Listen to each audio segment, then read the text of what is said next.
Thanks for joining us on the air and streaming on the WQAD app. The Eldridge Volunteer Fire Department and city leadership are locked in conflict over the future of the department. Maddie Franz joins us in studio to show us what these negotiations are about and where both parties are hitting roadblocks. Good evening, Maddie. Hey, John.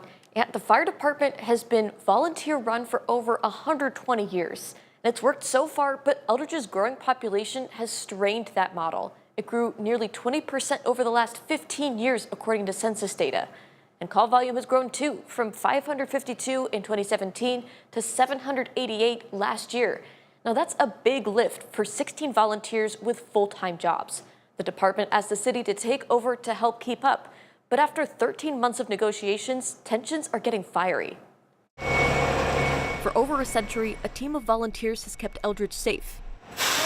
All we ask is that you respond when you can. And so far, we've been able to make that work. But firefighter Andrew Doyle says the team is struggling to keep up with demand. By the time we stop answering the call, it's too late. The independent department called for mutual aid from the city. They started discussing their options last May. Throughout the year, the conversation just changed. Doyle says membership was put off by how city officials spoke publicly about the negotiations. After 2 months of silence, the department voted June 2nd, saying they preferred to remain independent with increased city funding. They wrote to the city about their reasoning and with a 3-year funding request. I'm just disappointed. Eldridge Mayor Scott Campbell said their demand was, quote, all about the money in a city council meeting last week. And all of a sudden, they nearly double what they want from the city.